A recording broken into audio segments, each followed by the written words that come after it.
네, 안녕하세요. 이원재입니다. 이원재 끝내주는 경제, 내란으로 망가진 경제를 살려내겠습니다. 7월 30일 수요일 라이브 시작하겠습니다. 이재명 대통령이 산재에 대해서 국무회의에서 공개된 상태에서 발언한 내용 잘 들으셨죠? 저도 개인적으로 굉장히 감회가 깊었는데요. 제가 경기도에서 일할 때 어느 날 좀 아까 이재명 대통령이 이야기했던 바로 그 일, SPC가 1,000억 원을 들여서 산재가 다시는 일어나지 않도록 하겠다고 이야기하도록 만들었던 그 일이 일어났던 날 제가 경기도청에서 근무를 하고 있었거든요. 근데 보고서가 올라왔어요. 새벽마다 소방에서 보고서가 밤사이 일어났던 사건 사고에 대해서 올라옵니다. 근데 그날 사진을 첨부한 노동자 사망 공장 현장의 모습이 보고서로 올라왔습니다. 너무나 참혹해서 여러분들에게 옮길 수가 없어요. 근데 그 20대 여성이 남자친구한테 보냈던 카톡 그 내용하고 같이 올라갔었는데 와 정말 졸려서 힘든데 어쩔 수 없이 오늘 밤은 이렇게 일을 해야 한다라고 보냈던 마지막 카톡이 있거든요. 그리고 그 사진 잊을 수가 없어요. 근데 그럼 그 뒤에 SPC라는 회사가 그 자회사에서 일어났던 사건 이후에 1,000억을 들여서 다시 일어나지 않도록 하겠다고 약속을 했음에도 불구하고 왜 이런 일이 다시 일어났는지 국무회의에서 공개적으로 대통령이 이야기하는 모습을 보면서 정말 희망을 가질 수가 있겠구나. 그때 좌절했던 마음을 좀 달랠 수가 있었습니다. 윤영중 랩 2050 모시고 그 이야기 그리고 오늘의 가장 핫했던 경제 뉴스들 같이 다뤄보도록 하겠습니다. 안녕하세요. 어서 오세요. 네, 안녕하세요. 반갑습니다. 네, 국무회의 공개돼서 네. 굉장히 많은 분들이 이 신선한 충격을 받았는데 네. 어떠셨어요? 이렇게 할 수 있구나라는 것을 처음 알았습니다. 아. 사실 이런 그 감정이 최근에 또 있었거든요. 지난주 25일이었죠. 25일에 SPC 공장을 이재명 대통령이 직접 방문을 해서 그 자리에서 허영인 SPC 이제 회장으로부터 직접적으로 이제 답변을 받아냈습니다. 방금 사회자께서 말씀하신 야간에 이교대로 근무를 하는 게 가장 근본적인 원인이 아닙니까?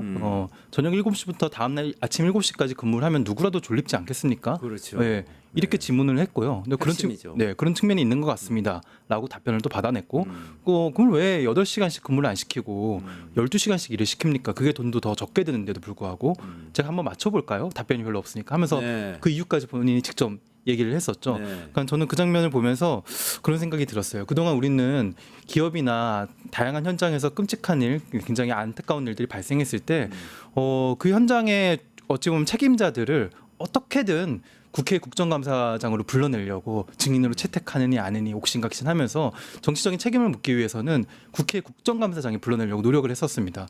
근데 그렇게 해도 잘 안 나타나거든요. 뭐 해외 출장을 간다는 여러 이유를 대고 안 나타나는데 쉬운 방법이 있었다는 걸 우리가 모르고 있었어요. 대통령이 직접 가면은 그 사람들이 피할 수가 없게 됩니다.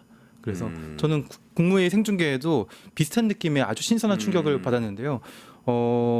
국회에서도 국회의원들의 가장 실력이 드러나는 자리가 어디냐면은 법안 소위 때 가장 실력이 드러난다고 해요. 법안 소위 때는 보통 카메라가 안 들어가거든요. 우리가 보통 최고위원 회의나 상임위 회의나 본회의 때는 들어가지만 법안 소위 때는 안 들어가요. 근데 이제 거기에서 가장 의원들의 실력이 드러난다고 볼 수 있고요. 국무회의를 직접적으로 생중계하니까요. 각 그 부처의 장관들이 어느 정도로 사안들을 준비해 왔고 이 문제에 대한 인식이 어떤 수준인지를 다 우리가 알 수 있게 되었잖아요. 네, 아마 네. 2번, 3번, 4번 생중계를 하게 되면은 어느 부처 장관이 일을 잘하는지 못하는지 뭐 이런 것까지 우리가 아주 투명하게 알 수 있게 될 것 같고요. 저는 이런 흐름들이 좀 퍼져나갔으면 좋겠습니다. 네. 예를 들면은 이 뉴스토마토의 편집회의 한번 생중계를 해보면 어떨까? 아마 네. 보통 신문사의 편집회의도 궁금하잖아요. 네. 그런 것도 해보면 기업의 뭐 중역들 간의 회의라든지 뭐 이런 것들 뭐 영업 기밀이 있으니까 쉽지는 않겠지만 뭐 다양한 장소에서의 그런 회의들이 생중계가 되면은 보다 투명해질 수 있고 신뢰를 갖게 되고 또 중요한 거는 실력이 한순간에 다 드러나거든요. 일을 열심히 하게 하는 아주 중요한 방법이지 않을까라고 생각을 합니다. 끝내주는 경제는 편집 회의보다 방송이 훨씬 재밌어요. 방송을 보시면 이게 바로 네, 편집 회의라고 그러려고- 생각해 주시면 네. 될 것 같고요. 열심히 네. 노력하겠습니다. 네. 네. 포스코 ENC를 언급하면서 또 이재명 대통령이 5번째나 이런 사망자가 발생한다는 것은 미필적 고의에 의한 살인 아니냐 이 네. 이야기를 했었어요. 뭔가 네. 시스템을 이것도 방금 말씀하신 것처럼 시스템을 지적한 그런 맞습니다. 얘기겠죠. 그러니까 이렇게 표현을 했습니다. 아주 우연히 불가항력적으로 일어난 사고에 대해서는 어쩔 수 없는 측면이 분명히 있을 거다. 거기에 대해서까지 본인 그 납득을 못하는 것은 아니다. 기업들도 분명히 그런 고충은 있을 것이다. 하지만 같은 기업이 같은 장소에서 같은 원인으로 같은 방식으로 지속적으로 사람이 죽어나는 사고가 발생하는 것은 이건 미필적 고의에 의한 살인과 같은 그런 범죄가 아니냐라고 이제 문제 제기를 했었거든요. 이건 분명히 막을 수 있는 일인데 왜 막지 못하느냐라고 얘기를 했고요. 그 얘기를 물론 SPC만을 염두에 둔 게 아니라 바로 전날에 포스코 ENC에서 올해 들어 5번째 사망자가 발생했습니다. 그래서 그 문제를 정면으로 지적하면서 얘기를 한 것이었고 또 바로 전날에 그 상수도관 공사를 하면서 질식사하는 상황이 또 발생했거든요. 그래서 그것도 좀 반복적으로 일어나는 사고였기 때문에 이 반복적으로 일어나는 사고들에 대해서는 분명한 책임을 좀 가져야 된다라는 취지로 이제 발언을 한 것입니다. 그냥 정말 산재 사망자는 사라져야 될 우리한테 정말 부끄러운 일이고 저도 정말 잊혀지지 않는 그날 아침에 사진을 이런 일을 다시 일어나지 말아야 되겠다 이런 생각을 자꾸 하게 되는데요. 그것도 문제고 해결해야 되지만 또 국무회의에서 이런 방식으로 토론하는 거는 참 새롭다 이런 느낌이 많이 들었어요. 대통령이 그냥 어떤 디테일한 내용을 질문을 그냥 하잖아요. 그렇죠. 혹시 아는 사람 있어요? 막 이러면서 그러면 알면 얘기하고 모르면 못하고 네. 그리고 어떤 거대한 담론을 얘기하는 게 아니고 그러면 어떻게 해서 몇 시간을 근무하다가 밤에 그렇게 일하게 되는 거죠? 라는 식의 얘기를 하잖아요. 네. 이런 식의 국무회의가 그동안 없었던 거죠? 그런 회의를 했는지 안 했는지 우리가 알 수가 없습니다. 알 수가 없고요. 공개가 안 됐어요. 네, 공개가 안 됐으니까 알 수가 없는데 제 예상하기로는 전임 대통령 시기에는 거의 없지 않았을까. 네, 본인이 뭐 그 1시간 중에 59분을 혼자 얘기하는 상황이라고 하니까 아마 뭐 감옥에서는 유튜브를 못 보는 것 같은데 예, 감옥에서 혹시나 유튜브를 봐서 이 국무회의 생중계를 보게 된다면 내가 했던 그 국무회의랑 왜 이렇게 다르지라는 느낌을 갖지 않을까 그렇게 생각이 들고요. 그리고 저는 되게 인상적이었던 방금 말씀하신 그 이재명 대통령이 이전에도 여러 번 강조했습니다. 그 모르면서 허위로 보고하지 말라. 예, 모르면 모른다고 얘기하고 확인하면 된다. 그 자리에서 바로 그 순간을 갖다 너무 모면하기 위해서 허위로 답변하지 말라라는 이제 그 지적을 여러 차례 한 바 있거든요. 그렇기 때문에 이제 그런 경험이 아마 많을 거예요. 왜냐면은 어떤 보고를 받으면 바로바로 굉장히 많은 질문을 던지는 스타일이잖아요. 어제도 굉장히 많은 질문을 던졌고 그 중에 하나는 미리 사건을 예방하지 않은 조치를 취했을 때 과태료나 벌금을 얼마를 물느냐라는 질문을 던졌는데 그 자리에 누구도 답변을 하지 못했죠. 그래서 누가 좀 확인해 달라. 그러니까 휴대폰을 다 반납했기 때문에 확인을 못 하시는군요. 누가 밖에 나가서 확인해 주세요라는 이제 발언을 했고 그리고 나서 그걸 한 3번이나 다시금 확인을 했어요. 근데 중요한 거는 그 얘기를 하면서도 이게 문제입니다. 지금 이렇게 해서 많은 사람들이 모여 있는데 누구 하나 이거에 대해서 정확하게 알고 있는 사람이 없지 않습니까? 그리고 이 문제가 제대로 적용이 되려면은 우리가 우리 중에 누구라도 이 문제를 정확하게 알고 있어야 되는 거 아니겠습니까?라고 하면서 나중에 확인해 오니까 5만 원에서 5천만 원 정도의 과태료를 문다고 했는데 5만 원의 숫자가 너무 황당한 숫자였던 거죠. 아마 5만 원에서 5천만 원이면은 5천만 원 무는 경우는 거의 없을 거고 5만 원에서 50만 원 사이가 많을 거 아니에요. 그렇죠. 그래서 그런 안전 조치를 하지 않아도 과태료는 매우 약하다. 그러니까 어제 국무회의에서 가장 핵심적인 내용은 그거였습니다. 사람이 죽는 환경으로 작업을 계속하는 것이 기업 입장에서는 더 싸게 먹힌다는 거죠. 예, 그러니까 그 만약에 사람이 거기서 다치거나 죽더라도 그것으로 치르는 비용이 그 조치를 사전에 안전이나 예방 조치를 하는 것보다 더 저렴하게 들기 때문에 어찌 보면 사람의 목숨보다 돈이 더 귀하기 때문에 그런 일들이 발생했던 거고 그렇다면 제도적으로 사람이 죽거나 다치는 일이 생기면 당연히 거기에 상응하는 비용을 물려야 된다라는 걸 분명히 했습니다. 그래서 각 장관들이 마치 숙제 검사 받는 것처럼 네. 그 본인의 안을 해결 방법을 이렇게 쭉 얘기를 하게 되는 뭐 그런 회의 분위기가 맞습니다. 된 거죠. 네. 이런 식의 회의를 좀 정당에서도 좀 많이 해봤으면 좋겠다라는 생각이 들었는데요. 최고위원 회의가 일종의 정부로 치면은 이제 정당으로 치면 국무회의인 거잖아요. 근데 최고위원 회의는 각 최고위원들이 모두 발언하고서 비공개로 전환이 되는데 그 모두 발언들에 나오는 내용들은 주로 상대 당을 비판하는 내용들로 이루어지거든요. 근데 이날은 우리가 산재를 줄이는 목적을 분명히 갖고 있으니까 이 숙제를 각 부처에서 해와라. 그 숙제에 대한 일단 검사부터 받는 걸로 시작이 됐습니다. 그래서 차례로 숙자 검사를 받았는데요. 일단 노동부부터 시작해서 법무부 이렇게 쭉쭉쭉쭉 받았는데요. 뭐 법무부에서 나온 얘기들도 상당히 인상 깊은 얘기들이 있었습니다. 예를 들면은 중대재해처벌법의 30건 그동안 30건밖에 되지 않았는데요. 30건이 수사에서 송치까지 기본적으로 걸리는 시간이 송치까지만 418일이 걸린다 그러더라고요. 송치. 그래요. 송치부터 또 1년이 기소까지 넘게- 또 시간이 걸리잖아요. 그렇죠. 200일 가까이 또 걸리고 한마디로 아. 수사에서 기소까지가 600일 가까이 걸린다는 겁니다. 2년 가까이 예. 걸린다는 거네요. 그런데도 불구하고 처벌도 굉장히 미진하기 때문에 사실 이 부분을 좀 고칠 필요가 있다. 또 법원의 양형 기준이 아직 마련되어 있지 않다고 하더라고요. 이 부분도 조속히 마련되도록 요청하고 있다라는 얘기들을 했었는데 이날 오히려 그 이재명 대통령의 눈길을 끈 부처는 약간 의외의 부처.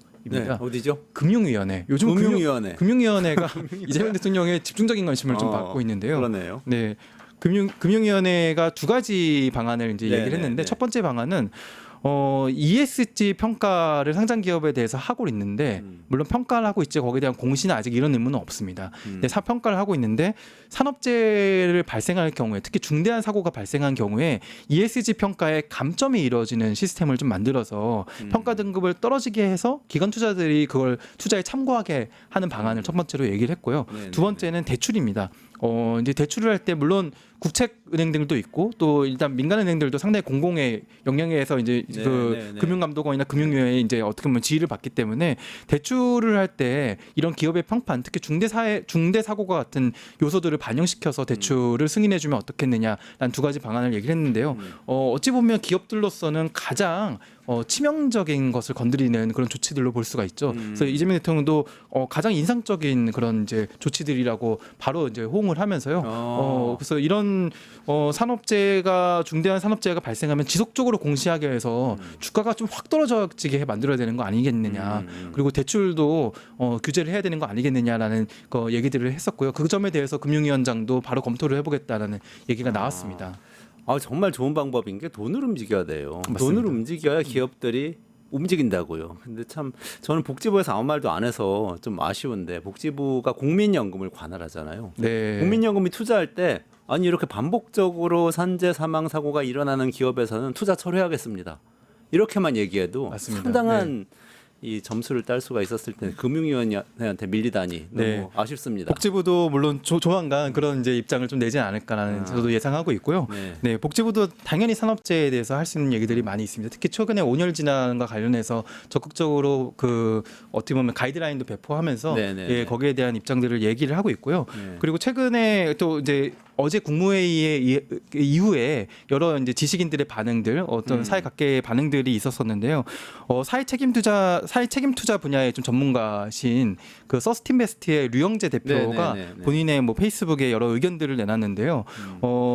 ESG 그 투자가 이제 기업의 재무 정보만 보고 투자를 할 게 아니라 ESG, E가 환경, 네. S가 사회, 그리고 G가 지배 구조잖아요. 이런 것들도 투자에 반영하자라는 이제 투자 네. 지침이잖아요. 네, 네, 네. 근데 이 ESG 투자가 지금 한국에 별로 활성화되어 있지 않다. 그래서 지금 대통령이 발언한 대로 중대 재해가 발생한다고 하더라도 한국의 기관 투자자들은 그것을 투자에 반영하지는 않는 상황이라고 하더라고요. 그래서 그걸 하기 위해서는 이제 금융위가 ESG 정보 공개하는 로드맵을 좀 만들 필요가 있는데 네. 그게 지난 정부에서도 굉장히 지지부진했어서 본인이 여러 차례 지적한 적이 있었다라고 얘기를 하더라고요. 그래서 이런 이제 금융위원회의 ESG 정보 공개 로드맵 발표뿐만이 아니라 향후에는 ESG 정보를 좀 공시하도록 하는 내용들까지 어찌 보면 이제 제도적인 뒷받침이 좀 되어야 될 것으로 보입니다.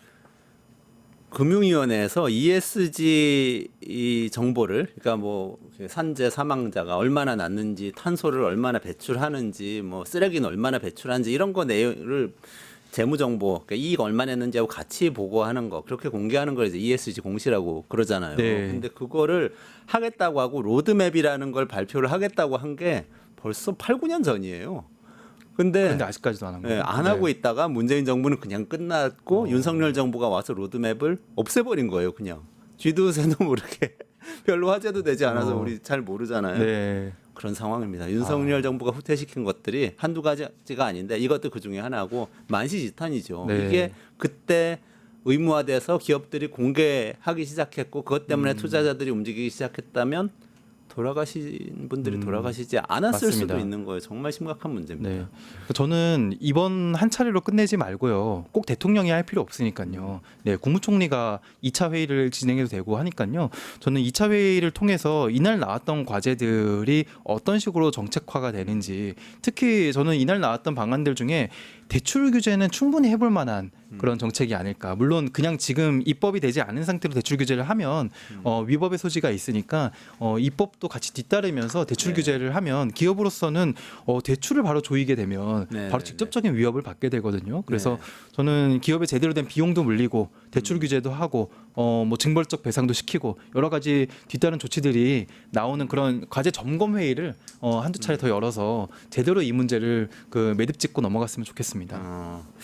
아유, 아까 잠깐 말씀 주셨지만 저는 진짜 하이라이트가 이 대통령이 그런 얘기 중에 이걸 우리 모두가 모른다는 것이 바로 우리의 문제입니다. 이 예방 조치 안 했을 때 과태료 문제 있잖아요. 네.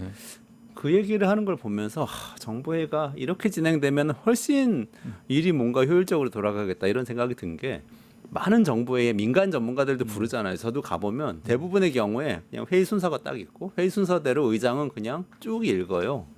돌아가면서 한마디씩 의견을 하고 그럼 잘 들었습니다. 잘 반영하겠습니다 하고 마쳐요. 그런 다음에 가서 죄송합니다만 공직자 여러분들께서 그냥 마음대로 하시죠. 이렇게 회의를 해가지고는 도저히 뭔가가 개선되진 않겠다는 그런 생각을 했었는데 보니까 이 회의를 주재하는 의장인 여기선 대통령이죠. 의장이 이렇게 진행하면 회의가 제대로 되는구나 이런 맞습니다. 생각이 들었어요. 네. 가장 결정적인 포인트였어요. 그게 그런 안전 조치를 하지 않으면 기업으로서는 어떤 부담을 안게 되느냐라는 질문이었잖아요. 그렇죠. 네. 어찌 보면 기업으로서는 이걸 하지 않으면 내가 돈을 얼마나 물게 되느냐. 네. 네. 그 문제인데 그것에 대해서 아무도 거기 모인 모든 부처 장관들이 다 몰랐다는 네, 거예요. 네. 대통령실 관계자들도요. 네. 그러니까 어쨌든 정부에서 최고위 관계자들이 회의를 할 때도 팔을 걷어붙이고 문제를 해결하기 위해서 디테일까지 한번 얘기를 해보자. 이게 이제 이번 국무회의 공개 정신이었던 것 같습니다. 하여튼 잘 정리해 주셔서 감사드리고요. 세제 개편은 좀 다뤄봐야 될 것 네. 같은데 세제 개편이야말로 또 윤영중 이사님의 네. 전문 분야 아닙니까? 맞습니다. 이번에 법인세 최고세를 조금 네. 높이는 거 가지고 언론에서 논란이 많아요. 네. 네, 어떻게 보고 계세요? 먼저 용어부터 좀 점검하고 넘어갈게요. 세법 개정 아니냐, 세제 개편 아니냐. 네네네. 네, 그 표현들 가지고 이제 때로는 옥신각신 할 때도 있는데요.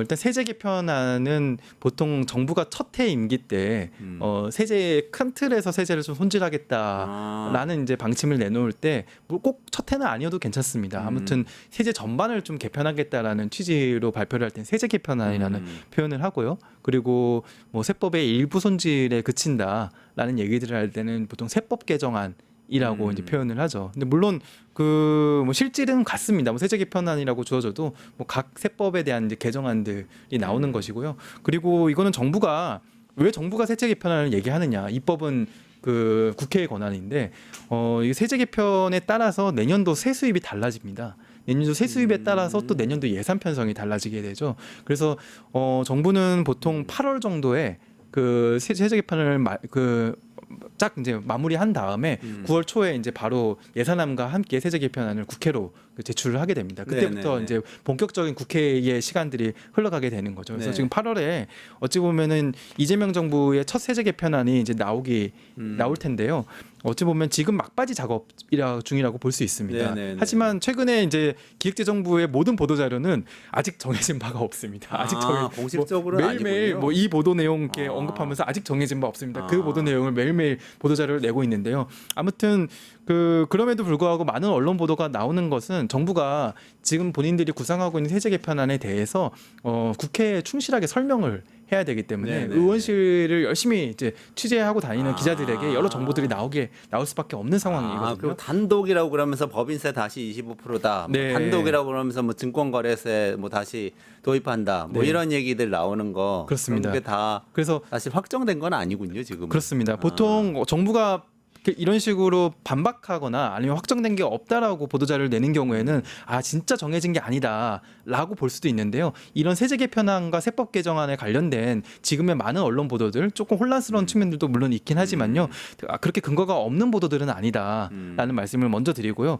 대표적으로 지금 얘기 나오고 있는 것이 법인세와 자본시장과 관련된 그 조세 제도들입니다. 굉장히 이 제도들을 하나하나 제대로 뜯어보기 위해서는 일종의 이제 지난 윤석열 정부 때 어땠는가를 같이 살펴봐야 되는데요. 일단 법인세는 제가 상당히 좀 안타까운 지점들 중에 하나인데 우리나라는 소득세나 법인세에 대한 그 조세 논의를 할 때 늘 최고세율 논의만 해요. 그게 네. 저는 좀 안타까운 측면입니다. 그래서 이번에는 윤석열 정부에서는 최고세율을 25%에서 24%로 네, 낮췄었고요. 네, 그것도 계속 왔다 갔다입니다. 박근혜 때 낮췄다가 문재인 정부 때 올렸다가 다시 윤석열 정부 때 낮췄다가 근데 그냥 24, 25, 24 이거예요? 네, 계속 1% 왔다 갔다 하고 있고요. 그거 근데 같진 않은데, 소득세도 또. 마찬가지입니다. 네. 근데 윤석열 정부 때는 소득세는 이제 구간까지도 바꿨기 때문에 감세 네. 효과가 더 컸습니다. 아. 아무튼 이번에는 근로소득세 얘기는 안 나오고 있고 법인세의 최고세율이 24에서 25%로 높이겠다라는 얘기가 나오고 있는데요.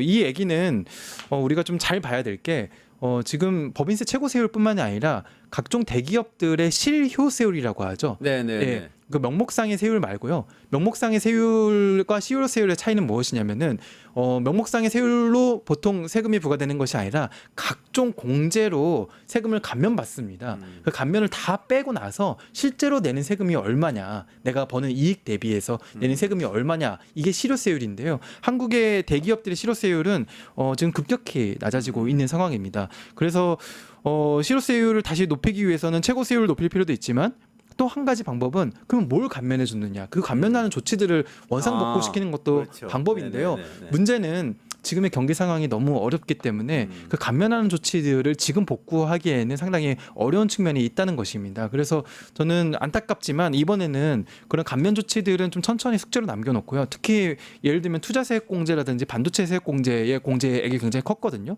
근데 그런 공제를 지금에 와서 특히 지금 반도체 업황이 굉장히 어려운 상황이기 때문에 그런 그 투자 세액 공제를 줄이기보다는 지금은 최고세율을 1% 정도로 올리는 것이 아마 증세 효과가 5조 원 정도의 또 효과가 있다고 하니까 나름대로 받아들여질 수 있는 안으로 제시한 것이 아닐까. 저는 최소한의 좀 원상 복구 조치가 아닌가라는 생각이 듭니다. 그러니까 이게 우리도 연말정산을 다 하지만 월급쟁이들이 연말정산할 때 보면은 나는 근로소득 연봉 얼마니까 나한테 뭐 세율이 15%일 때도 있고 뭐 사람마다 다 다르지만 그렇잖아요. 근데 그렇다고 해서 15%를 실제 세금으로 내는 건 아니죠. 나는 뭐 우리 가족들 있으면 공제, 그 인적 공제도 받으시고 여러 가지 뭐 신용카드 쓴 거 이런 거 다 공제 받고 나서 실제 내는 세금. 그게 진짜 세율이 얼마나 계산해 보면 사실 그렇게 높지 않거든요. 네. 뭐 5%, 7%뭐 이렇게 나오는 분들이 사실 대부분이에요. 명목 세율이 15%라도 기업도 똑같다는 거죠. 실효 세율이란 건 그런 개념인데 사실 실효 세율 많이 낮아져 있기 때문에 좀 뭐 이렇게 명목 세율 1% 정도 올리는 거는 큰 기업의 부담은 되지 않을 것이다. 네. 그런 말씀하시는 거잖아요. 그러니까 알겠습니다. 되도록이면 뭐 기업의 입장을 생각한다면 안 올리는 게 좋겠지만요. 근데 지금의 또 세수 상황이 아유, 워낙에 펑크를 어렵습니다. 윤석열 정부에서 맞습니다. 100조를 네. 뭐 펑크를 내놔가지고 이건 어쩔 수 없는 것 같은데 한 가지 더 이슈가 근데 이거는 개미 투자자들 관심이 많으세요. 증권거래세 폐지 수순으로 가고 있던 거 네. 다시 올린다고 한 거니까 이제 되돌리겠다는 이야기인 것 같고 네, 네. 그리고 대주주 양도소득세 기준 바뀐다. 이 두 가지 네. 얘기가 있는데 이거 설명 좀 해주시죠. 네, 일단 증권거래세는 우리가 주식을 이제 거래할 때 내는 세금인데요. 정확하게는 매도할 때 내게 됩니다. 매도할 때 불과 뭐 10년 전만 해도 우리 증권거래세 세율은요, 뭐 코스닥, 코스피 다 똑같이 0.3%가 네네. 부과됐거든요. 사실 0.3% 부과되던 시절에도 사람들은 증권거래세가 얼마만큼 걷어가는지 뭐 그걸 잘 인식하지 못하는 정도의 이제 세금이었습니다. 그러니까 한마디로 그 증권 거래를 할 때 증권거래세뿐만이 아니라 증권거래 수수료라는 걸 또 내거든요. 증권사에대. 네네. 그러니까 두 가지는 사실 투자자들이 그렇게 많이 고려하는 요소들은 아니었습니다. 맞아요. 네.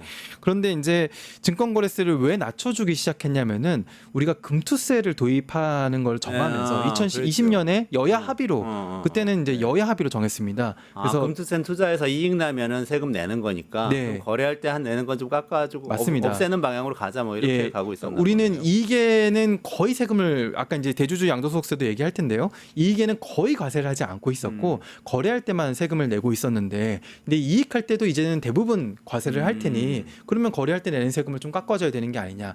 심지어 깎아주는 수준을 넘어서 거의 이제 제로로 수렴하게 네네네. 거의 없애줘야 되는 것이 아니냐. 그래서 이익 과세로 가야 되는 것이 아니냐. 이런 수순으로 사실상 폐지 수순을 밟고 있었는데요. 금투세가 없어졌잖아요. 금투세가 도입하기로 한 것이 오히려 없어졌기 때문에 네. 증권거래세는 0.3에서 0.15까지 낮춰졌는데 심지어 0.15가 왜 남아 있냐면은 증권거래세만 있었으면 그 0까지 갔었을 겁니다. 근데 0.15는 농특세로 걷고 있었거든요. 이게 우루과이 라운드 때 그러니까 사실상 깎을 수 있는 데까지 다 깎았습니다. 네. 예. 그런데 이제 증권거래세를 깎아준 세수익 감소 효과가 금투세를 도입해서 얻는 세수익 증가 효과보다 훨씬 크거든요. 네. 우리가 주식 투자자들도 많이 늘었고 네. 또 2021년, 22년에는 증권거래세 세수익으로만 10조가 넘게 거쳤기 때문에 이제 올해부로 0.15로 매년 0.02%, 0.3%씩 점점 낮아져가지고 올해부로 0.15까지 원래 네. 낮춰주기로 한 끝까지